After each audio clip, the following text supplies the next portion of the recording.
진짜 청년들의 시각에서 얘기할 수 있는 주제를 가지고 왔습니다. 권지웅이라는 이름을 혹시 들어보셨나요? 예, 요번에 경선 통해 가지고 알게 되었습니다. 아, 그전엔 몰랐고. 예. 예, 민주당의 청년 정치라는 어떤 뭐 주제를 갖고 한번 얘기를 해보려고 해요. 이번에 서대문 갑 청년 경선을 한다는 건 알고 있었나요? 예, 사실 주제가 선정되기 이전부터 저희가 이제 방송을 보니까 알고리즘에 딱 떴더라고요. 지역구에 대한 경선 방식, 그다음에 후보들 알고 있었나요, 태호 씨? 일단은 제가 아는 거는 이제 응? 후보에 대해서는 인물에 대해서는 전혀 몰랐었고 전혀 몰랐었고. 네, 오디션 그 프로그램을 보면서 이제 한 분 한 분 알게 됐었고 아, 룰 같은 경우에는 보니까 지역 여론조사 30% 그리고 권리당원 온라인 투표 70%로 이루어진 경선이었다. 네. 그렇게 알고 있었습니다. 그 경선 룰에 대해서는 어떻게 생각하세요, 우준 씨?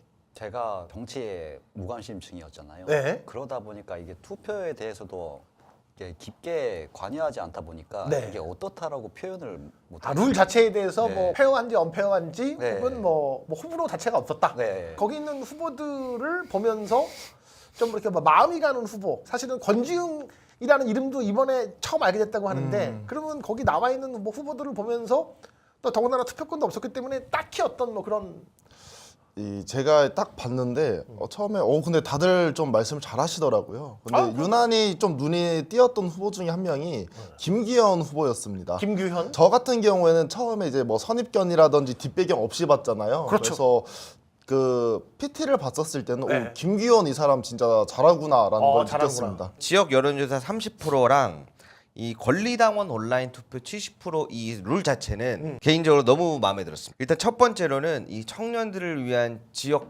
선거 전략구를 하나 만들어준다는 것 자체가 네. 이게 진짜 뭔가 혁신이다. 혁신이다. 라고 느껴질 만큼 네. 굉장히 이 기획 의도 자체가 좋았다라고 느껴지고 네.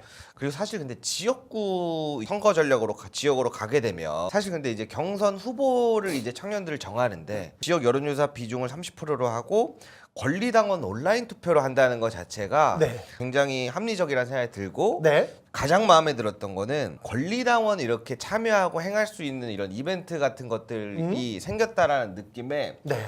오히려 이런 게 좀 더 많은 분들의 관심을 끌고 네. 앞으로 이렇게 다 같이 이제 함께하고 결집하는데 긍정적인 역할을 주지 않았나. 왜 서대문 갑을 청년 지역구로 했을까요?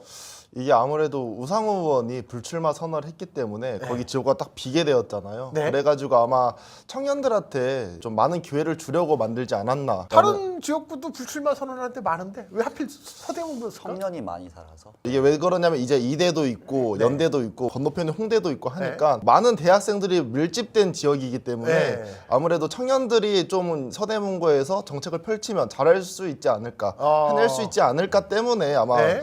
하신 것 같습니다. 마음이 가는 후보. 아니 그래서 저도 다 준비를 많이 하셨구나라는 생각이 들었는데 네. 그 중에서 이제 가장 베스트를 꼽자면 기억에 남았던 거는 민주당에서 15년 하셨던 말씀하셨던 그 성치훈 후보도 기억에 남고 아, 성치훈. 부각받지 못했지만 여자 변호사분 전수미? 네네 전수미님도 굉장히 많은 활동을 하셨구나. 김동아 후보 같은 경우에는 솔직하게 말씀드리자면 여기에 나오면 안 됐다 네.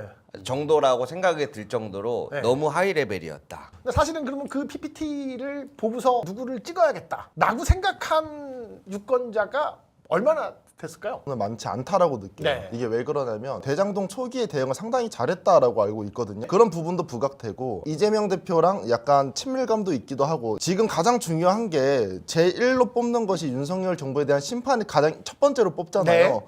거기에 가장 부합되는 인물이 김동하기 때문에 김동하를 좀 지지해주지 않았나라는 생각이 듭니다. 이 논리가 맞으면 김기현 후보도 맞다고 생각이 들거든요. 거기서 PT 발표했을 때 지금의 윤석열 대통령에 대한 그 검찰 독재에 대한 그런 부분을 강력하게 하면서 자기가 화살이 자기한테 왔다는 식의 표현을 해서 네. 만약에 이 논리가 맞다면 저는 김기현 후보도 당연히 지지를 받아야 된다고 생각이 듭니다. 저 같은 경우에는 첫 번째로는 저희는 이번에 후보들 다 처음 봤지만 네. 기존의 민주당을 지지하시거나 관심 있게 보셨던 분들 같은 경우에는 판별이 쉬웠을 수도 있고 반면에 새로 나온 후보 이 후보들에 대해서 판단하고 평가할 만한 시간이 많지 않았어요. 네. 그리고 그게 공개 오디션 한 번으로도 평가하기가 쉽지 않은 부분이 있었고 네.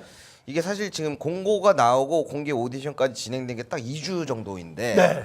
그 안에 한 번의 오디션으로 이 친구가 괜찮다라고 평가하는 게 굉장히 사실 어려운 부분이 있다 보니 특별한 입증 과정은 없어도 이 사람은 입증된 사람이 있기 때문에 그게 누구냐라고 봤을 때 김동완 후보가 그런 점에서는 네. 이 사람은 이미 입증이 된 것 같구만라는 네. 것이 좀 더 강하게 작동되지 않았나. 나의 관점에서 볼 때 여러분들이 얘기하는 민주당의 열성 당원 같은 사람이 나 같은 이제 보통 이제 40대, 50대가 현재 민주당을 지탱하는 가장 열성 권리당원들이 제일 많으니까 그들이 지금 김동완을 밀었던 이유는 가장 큰 이유.